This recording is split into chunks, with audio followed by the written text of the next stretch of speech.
आज का जो हमारा लेक्चर है वो बेस्ड है पावर फैक्टर पर और पावर फैक्टर के डिसएडवांटेजेस मतलब पावर फैक्टर इम्प्रूवमेंट के बारे में आज इस वीडियो में हम बात करने वाले हैं। तो चलिए इसको शुरू करते हैं। देखिए, पावर फैक्टर जो इलेक्ट्रिकल इंजीनियर का बहुत ही मेन कॉन्सेप्ट है, ये बहुत ही ज़्यादा काम आता है। लेकिन पावर फैक्टर थोड़ा सा डिटेल में अगर हम जान लें तो हमारे लिए बातें और भी आसान हो जाती है। जैसे रिएक्टिव पावर क्या होती है, एक्टिव पावर क्या होती है, अपेरेंट पावर क्या होती है, या फिर उसका इम्प्रूवमेंट कैसे किया जा सकता है पावर फैक्टर का, ये सब मैं आज आपके सामने क्लियर करने वाला हूँ बहुत ही अच्छे तरीके से। तो इस वीडियो को पूरा देख लीजिए। देखिए, सबसे पहले तो पावर फैक्टर की डेफिनेशन की बात करते हैं। पावर फैक्टर की डेफिनेशन के अंदर वही मैं बताऊंगा कि पावर फैक्टर जो है वो एक्चुअली में वोल्टेज और करंट के बीच का एंगल है। ये वोल्टेज, ये करंट, इसके बीच का एंगल है फाई। ये कितना भी हो सकता है, ये पॉजिटिव भी हो सकता है और ये नेगेटिव भी हो सकता है। ये पावर फैक्टर कहलाता है। इस ये जो फाई है, इसका जो कॉस है, कोसाइन, इसका अगर हम कॉस ले लें तो ये पावर फैक्टर बेसिकली कहलाता है। चलिए इसकी डेफिनेशन देखते हैं। The cosine the cosine of angle between voltage and current in an AC circuit is known as power factor. ध्यान रखिएगा कि एसी सर्किट में ही पावर फैक्टर का रोल होता है। तो the cosine of angle between voltage and current in an AC circuit is known as power factor. ये आपको समझ में आ गया होगा, बहुत ही आसान सी बात है। चलिए अब मैं आपसे थोड़ी सी आगे बात करता हूँ कि अगर हमारा जो सर्किट है वो इंडक्टिव है, अगर मान लीजिए उसके अंदर सिर्फ और सिर्फ इंडक्टेंस लगा हुआ है, इंडक्टिव सर्किट है, तो वो जो पावर फैक्टर है वो लैगिंग पावर फैक्टर कहलाएगा। लैगिंग पावर फैक्टर क्यों कहलाएगा? क्योंकि वहाँ पर करंट जो है वो वोल्टेज से कुछ लैग करता है, कुछ एंगल लैग करता है। जैसे कि ये वाला सर्किट, हम ये वाला फेजर डायग्राम हम देखें तो इसके अंदर जो करंट है वो लैग कर रहा है वोल्टेज को फाई डिग्री एंगल से। तो इसका जो कॉस फाई है वो लैगिंग कहलाएगा। जबकि अगर हम कैपेसिटर सर्किट की बात करें तो इसके अंदर जो है, ये कैपेसिटिव सर्किट का फेजर डायग्राम है, इसके अंदर जो करंट है वो लीड करता है वोल्टेज से कुछ 5 डिग्री एंगल। तो उसका जो कॉस फाई होगा वो हमारा लीडिंग लीडिंग पावर फैक्टर कहलाएगा। यहाँ तक की बात में आपको कोई दिक्कत नहीं होनी चाहिए। अब मैं थोड़ा सा डिटेल में जानने की कोशिश करता हूँ। चलिए हम मान लेते हैं, कोई एक इंडक्टिव सर्किट मान लेते हैं, उसका जो फेजर डायग्राम है मैं आपको दिखाने जा रहा हूँ। तो गौर से और ध्यान से समझने की कोशिश करिएगा। देखिए, ये हमारा एक इंडक्टिव सर्किट का फेजर डायग्राम है। इसके अंदर जैसा कि मैंने आपको बताया कि वोल्टेज और करंट, करंट इसके अंदर वोल्टेज से लैग करता है, मतलब थोड़ा पीछे रहता है, कुछ 5 डिग्री एंगल हमने यहाँ पर मान लिया है। अब इस 5 डिग्री एंगल को ही हम बेसिकली कॉस, इसके कॉस फॉर्म को ही पावर फैक्टर कहते हैं, लेकिन यहाँ पर हम इसके कंपोनेंट करने वाले हैं। जैसा कि अगर मैं इस करंट का कंपोनेंट कर लूँ तो एक कंपोनेंट तो मेरा ये वाला हो जाएगा जो कि आई कॉस फाई कहलाएगा, और दूसरा कंपोनेंट मेरा यहाँ पर होगा जिसको मैंने पैरेलली शिफ्ट करके यहाँ पर रख लिया है, और उसको मैं नाम दूंगा आई साइन फाई। एक तो मेरा आई कॉस फाई हो गया, एक मेरा आई साइन फाई हो गया। जो मेरा आई कॉस फाई वाला पार्ट है वो मेरा फेज में होगा इस वोल्टेज के साथ में। और इसके आगे मैं आपको बताऊं तो ये जो आई कॉस फाई है, आई कॉस फाई, ये वाला पार्ट ही मेरा एक्टिव पार्ट कहलाता है। एक्टिव पावर वाला पार्ट कह सकते हैं आप, या फिर जो वॉटफुल होता है, मतलब कि ये जो है यही आपकी पावर को कंज्यूम करेगा। ये आई साइन फाई जो है ये आपकी पावर को कंज्यूम नहीं करेगा, इसीलिए इसको हम रिएक्टिव बोलते हैं, या फिर हम इसको वॉटलेस कंपोनेंट बोलते हैं।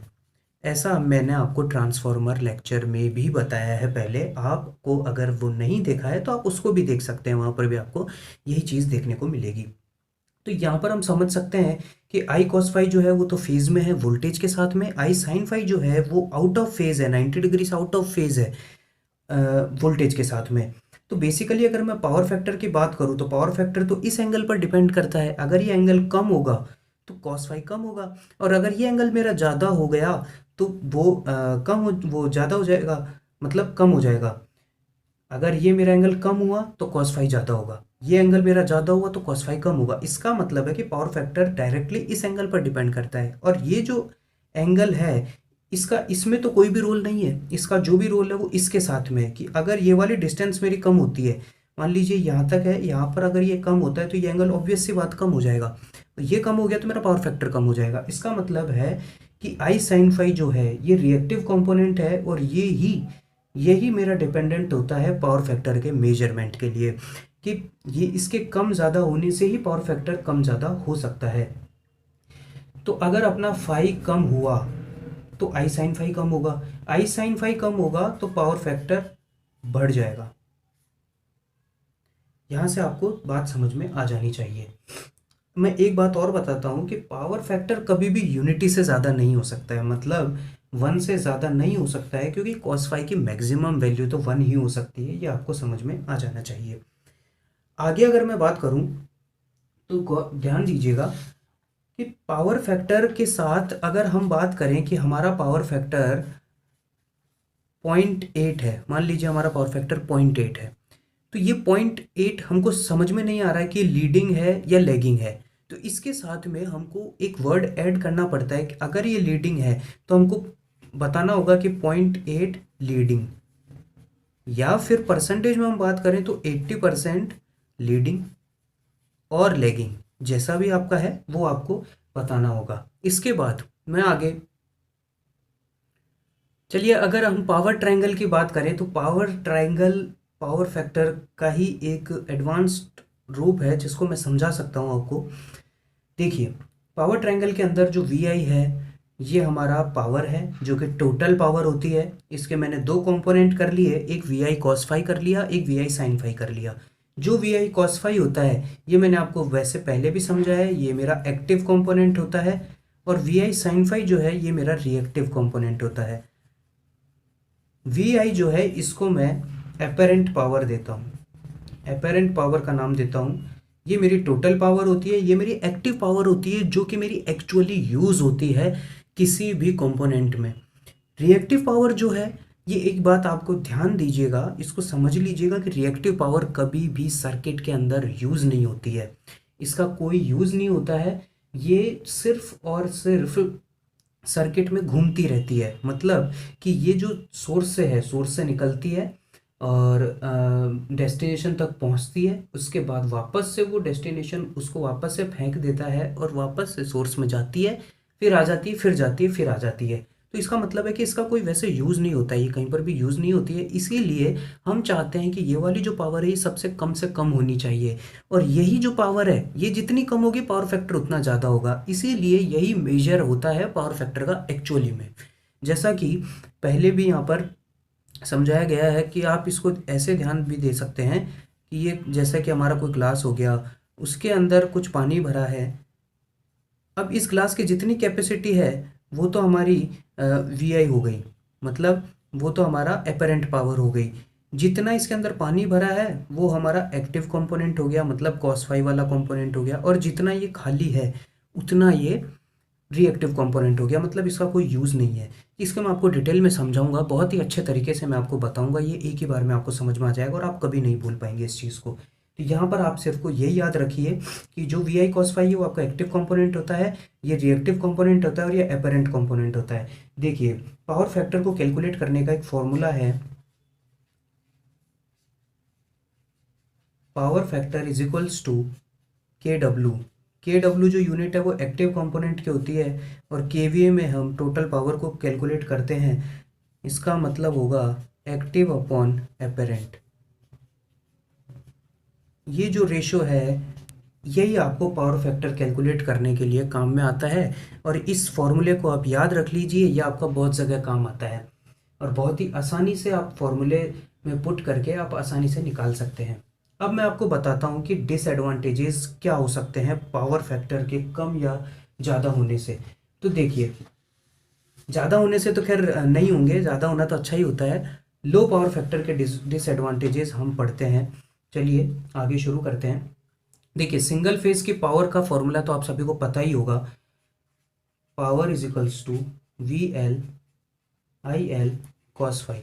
ये सिंगल फेज की पावर का फॉर्मूला है, सिंगल फेज, ठीक है।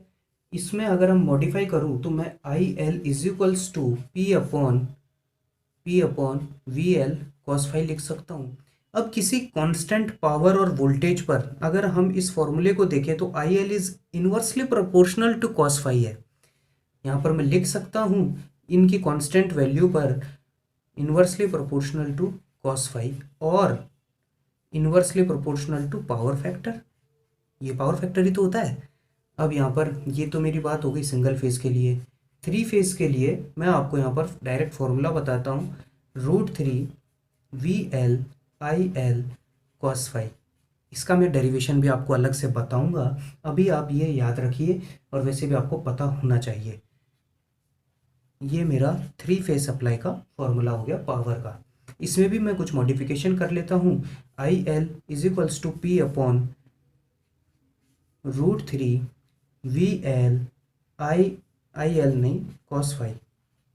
इसके भी किसी कांस्टेंट वैल्यू पर पावर और वोल्टेज की वैल्यू पर मुझे आई एल का जो है वो मुझे कॉस फाई से इन्वर्सली रिलेशन मिल जाता है। इसका मतलब पावर फैक्टर इन्वर्सली प्रोपोर्शनल होती है करंट के। तो जितनी मेरी पावर फैक्टर लो होगी, इसका मतलब तो यही हुआ, देखिए मैं आपको ऐसे समझाता हूँ कि जितनी मेरी पावर फैक्टर यहाँ पर कम होगा ये करंट उतना ही ज़्यादा होगा। यहाँ पर भी ऐसा ही होगा, जितना कम होगा उतना ही ज़्यादा होगा। इसका मतलब ये हुआ कि अगर आप पावर फैक्टर लो रखते हैं तो आपको करंट ज़्यादा देना होगा। अब देखिए इसके डिसएडवांटेजेस इसी बात से निकल कर आते हैं, इस करंट के ज़्यादा होने के कारण। वो मैं आपको बताता हूँ कौन कौन से डिसएडवांटेजेस हमको मिलते हैं। देखिए सबसे पहले हम देखेंगे करंट ज़्यादा होगा तो किसी भी सिस्टम की, किसी भी इक्विपमेंट की जो रेटिंग है वो भी ज़्यादा होगी। मतलब larger KVA rating, KVA rating मैंने आपको अभी बताया है, जो अपेरेंट पावर वाली रेटिंग है उसी को हम मेजर करते हैं केवीए के साथ। तो केवीए रेटिंग ऑफ इक्विपमेंट, इसका मतलब होगा कि उसके अंदर करंट की बहुत ज़्यादा ज़रूरत होगी और उस ज़रूरत के लिए वो इक्विपमेंट बहुत ही बल्कि बन जाएगा। वो बल्कि बनने के लिए हमको कोई यूज़ उतना ही होगा, लेकिन बस इक्विपमेंट थोड़ा और मुश्किल तरीके से बनेगा और हमारे लिए मुश्किलें खड़ी हो जाएगी।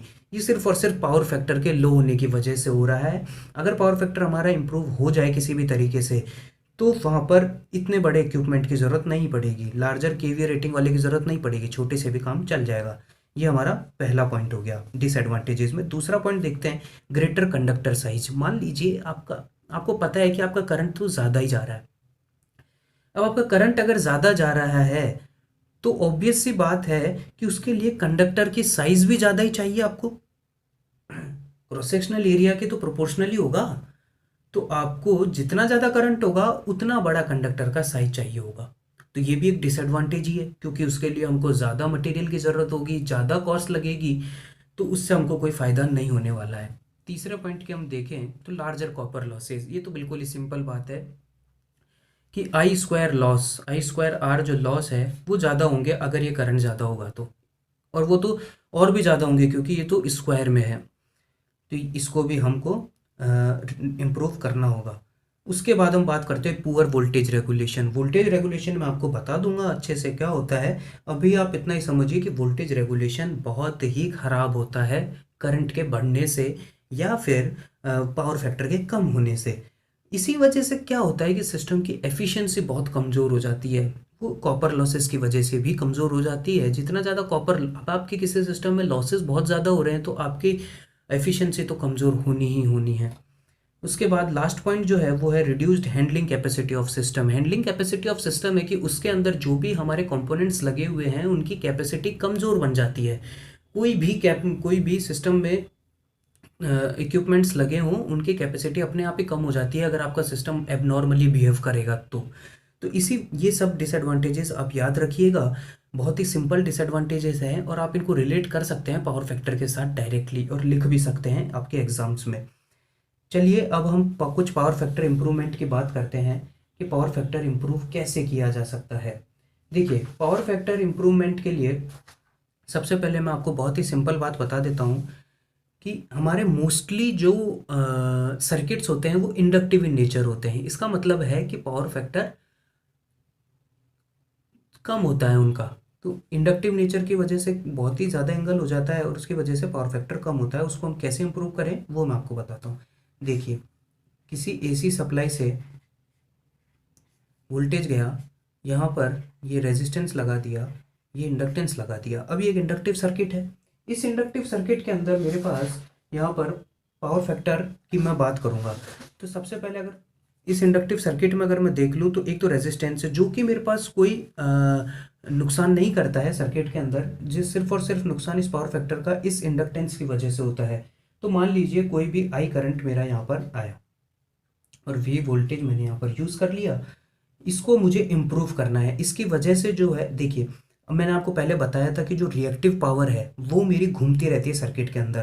तो ये जो है ये रिएक्टिव पावर को इस वोल्टेज सोर्स से लेगा और इसको वापस से देगा, और ये लेता ही जाएगा और ज़्यादा मतलब वापस से दे भी देगा, उतनी ही दे देगा, लेकिन वो रिएक्टिव पावर मेरी यूज़ नहीं होती है। और उसके यूज़ नहीं होने की वजह, अब देखिए ये जो जनरेटिंग सोर्स है इसकी कुछ कैपेसिटी होती है। जैसे हमारा कोई जनरेटर होता है, जनरेटर जो होता है उसकी एक फिक्स्ड कैपेसिटी होती है।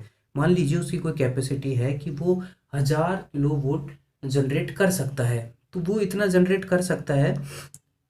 अब उसके अंदर अगर मेरी एक्टिव पावर जो है वो मान लीजिए 800 है, तो वो 800 ही मैं यूज़ कर सकता हूँ। वो 200 जो वेस्ट हुई मेरी, वो मेरी वेस्ट हो गई।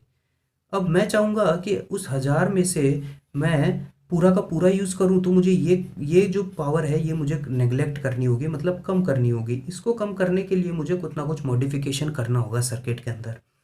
तो देखिए वो सर्किट के अंदर मॉडिफिकेशन किस तरीके से करते हैं। हम इसके अंदर एक कैपेसिटर को पैरेलली अटैच कर देते हैं। अब इसको अटैच करने से सीधा फ़ायदा तो मैं आपको पहले बता देता हूँ कि इसके अंदर देखिए इसका जो फेज़र डायग्राम था उसके अंदर आपका जो करंट था वो लैग कर रहा था 5 डिग्री एंगल से। 5 1 मान लेते हैं, ये वोल्टेज है, ये ऐसे लैग कर रहा था। अब मैंने कैपेसिटर ऐड कर दिया। कैपेसिटर के अंदर आपको पता है कि 90 डिग्री लीड करता है, तो ये मेरा करंट आया कैपेसिटर की वजह से। इसकी वजह से जो फाइनल करंट है इन दोनों का जो एवरेज सम होगा वो मेरा कुछ इधर निकल करके आएगा, और इसको मैं आई डैश मान लेता हूँ और ये मैं 5 2 मान लेता हूँ। ऑब्वियस सी बात है कि इसकी वजह से जो 5 1 और 5 2 है, तो 5 2 जो है वो कम होगा 5 1 से, और ये कम होने की वजह से ही मेरा cos 5 2 भी कम हो जाएगा और मेरा पावर फैक्टर बढ़ जाएगा। पावर cos 5 2 बढ़ जाएगा और उसकी वजह से मेरा पावर फैक्टर भी बढ़ जाएगा। तो ये आपको बात समझ में आ गई है कि कैपेसिटर लगाने से हमारे सर्किट में पावर फैक्टर इम्प्रूव होता है। अब मैं आपको इसको बहुत ही अच्छे तरीके से समझाऊंगा। इस वाले सर्किट को आप ध्यान में रखिए कि जो इंडक्टेंस है वो रिएक्टिव पावर को लेता है, वापस से देता है। कैपेसिटर अगर अकेला सर्किट में होगा तो वो भी रिएक्टिव पावर को लेगा और देगा।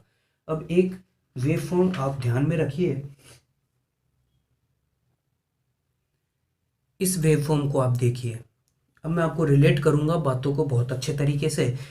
ये वेवफॉर्म जो है, ये वाली जो वेवफॉर्म है ये हमारी सोर्स की वेवफॉर्म है, साइनोसॉइडल वेवफॉर्म है।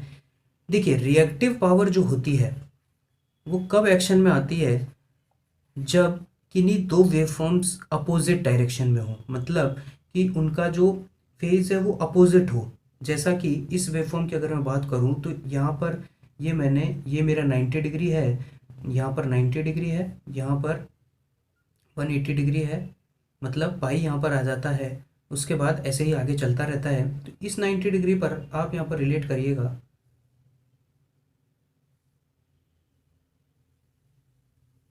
इस तरीके से कि ये इतने पोर्शन में तो मेरे पास ये पॉजिटिव वेवफॉर्म है। यहाँ पर ये इंडक्टेंस की है, ये इंडक्टेंस की वेवफॉर्म है और ये कैपेसिटेंस की वेवफॉर्म है। ठीक है, अब यहाँ तक इतनी वेवफॉर्म में तो ये पॉजिटिव है और इतनी वेवफॉर्म में ये नेगेटिव है। इसका मतलब दोनों अपोजिट है, तो मतलब रिएक्टिव पावर रोल में आएगी, वो रिएक्टिव पावर आएगी। और जब रिएक्टिव पावर आ जाएगी इसका मतलब आपकी एफिशिएंसी कम हो रही है, आपका पावर फैक्टर अब अच्छा नहीं हो सकता अगर आपकी रिएक्टिव पावर आ रही है तो इस इंडक्टेंस की वजह से। अब देखिए इसके बाद क्या होगा कि यहाँ पर फिर से पॉजिटिव है, लेकिन यहाँ इतने पोर्शन में यहाँ पर ये भी पॉजिटिव दे रहा है। तो अगर पॉजिटिव दे रहा है तो रिएक्टिव पावर नहीं आएगी, तो रिएक्टिव पावर काम में नहीं आएगी, वहाँ पर सिर्फ और सिर्फ एक्टिव पावर काम में आएगी। इतने ही पोर्शन में रिएक्टिव पावर आई है, यहाँ पर आपकी रिएक्टिव पावर काम में नहीं आई है। उसके बाद अगर मैं आगे बढ़ूँ तो फिर से मेरे पास यहाँ पर ये नेगेटिव है, ये पॉजिटिव है, इसका मतलब अपोजिट हो गया, तो फिर से रिएक्टिव पावर रूल में आएगी। उसके बाद आप देखिए दोनों ही नेगेटिव है, इसका मतलब यहाँ पर रिएक्टिव पावर काम में नहीं आएगी। तो ये बात आपको समझ में आनी चाहिए कि रिएक्टिव पावर का रोल किस तरीके से परफॉर्म होता है। अब अगर मैं इस इंडक्टेंस को भूल जाऊँ, इस वाले वेवफॉर्म को भूल जाऊँ और मैं सिर्फ कैपेसिटेंस की बात करूँ, तो यहाँ पर देखिए ये 90 डिग्री तक तो दोनों ही पॉजिटिव है, इसका मतलब रिएक्टिव पावर का कोई रोल नहीं है। 90 से 180 डिग्री तक यहाँ तक ये पॉजिटिव है, ये नेगेटिव, इसका मतलब फिर से रिएक्टिव पावर आएगी यहाँ पर। तो कैपेसिटर भी लॉस करता है, ये भी लॉस करता है। अब लेकिन मोस्टली सर्किट जो होते हैं वो इंडक्टिव इन नेचर होते हैं, तो लॉस इस वेवफॉर्म के अकॉर्डिंग होगा। अब यहाँ पर हमको तो इम्प्रूव करना है। अगर मैं इतना ही लगा करके इसको भूल जाऊँ और मैं इतना ही लगा के छोड़ दूँ तो मेरे पास ये रिएक्टिव कंपोनेंट लॉस करता रहेगा और मेरी एफिशिएंसी कम होती रहेगी। तो मुझे इसको इम्प्रूव करना है। अब देखिए मैं किस तरीके से इम्प्रूव करता हूँ। यहाँ पर आप देख रहे हैं कि सोर्स की वेवफॉर्म पॉजिटिव है, इंडक्टेंस की वेवफॉर्म नेगेटिव है। अब मैं अगर उतनी ही वैल्यू का, जितनी वैल्यू का मैंने यहाँ पर इंडक्टेंस लगाया, उतनी ही वैल्यू का अगर मैं यहाँ पर कैपेसिटर लगा दूँ तो उसकी वेवफॉर्म भी मेरी उसी के अकॉर्डिंग आएगी, उस वैल्यू के अकॉर्डिंग आएगी। तो वो वैल्यू मेरी यहाँ पर आ गई।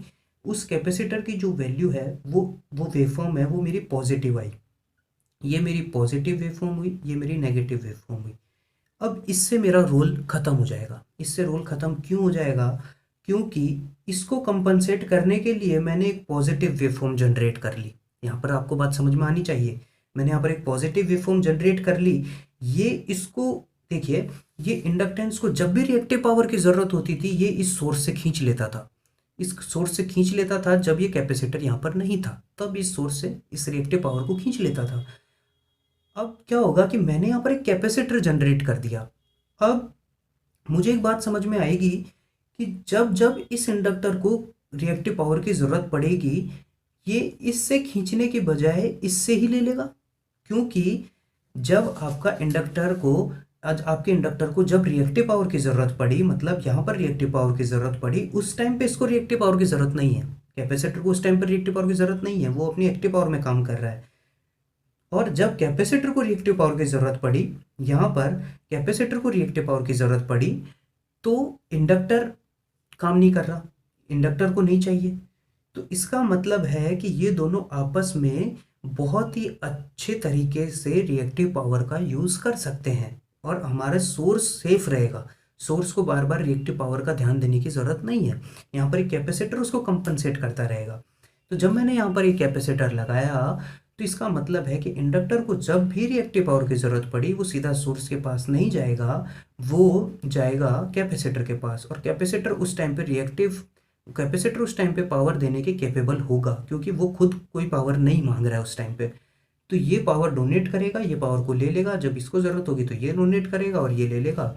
इस तरीके से मेरी ये रिएक्टिव पावर की जो प्रॉब्लम है ये मेरी सॉल्व हो जाएगी। मतलब कि आपको अगर पावर फैक्टर इंप्रूव करना है, और पावर फैक्टर तो ऑब्वियस सी बात है इंप्रूव हो जाएगा। पावर फैक्टर इंप्रूव कैसे होगा? जब मेरा सोर्स से रिएक्टिव कंपोनेंट लूँगा ही नहीं मैं, मतलब कि जब मैं सोर्स से सिर्फ और सिर्फ एक्टिव पावर का ही कंजप्शन करूँगा तो मेरा जो पावर फैक्टर का फॉर्मूला था वो था एक्टिव अपॉन एपेरेंट।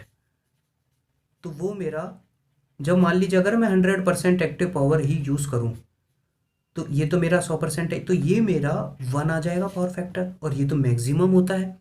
लेकिन ऐसा नहीं होता है, कुछ रिएक्टिव पावर तो आपकी आती ही आती है।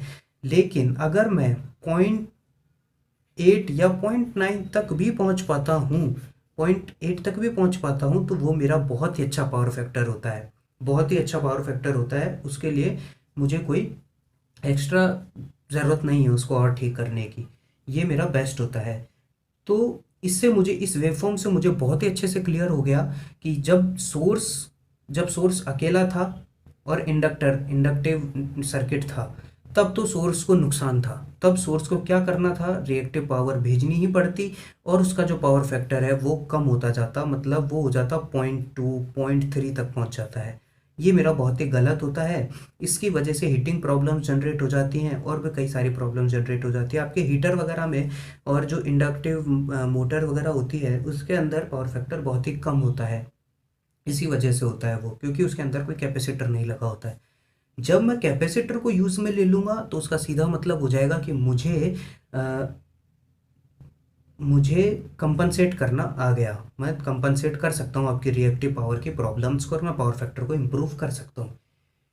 तो इस तरीके से मैं ये समझ पाया कि पावर फैक्टर क्या होता है, पावर फैक्टर की किस तरीके के कंपोनेंट्स होते हैं, उसके active power, reactive power, apparent power को मैंने समझा, पावर ट्रायंगल को मैंने देखा। पावर ट्रायंगल को देखने के बाद उसके बाद मैंने उसके डिसएडवांटेजेस देखे कि पावर फैक्टर की वजह से क्या क्या डिसएडवांटेजेस हो सकते हैं। दूसरा, उसके बाद मैंने देखा कि पावर फैक्टर को किस तरीके से इम्प्रूव किया जा सकता है, और फिर मैंने वेव फॉर्म के थ्रू बहुत ही अच्छे से समझ लिया कि पावर फैक्टर एक्चुअली में क्या होता है और उसको कैसे आप इम्प्रूव कर सकते हैं कैपेसिटर लगा करके।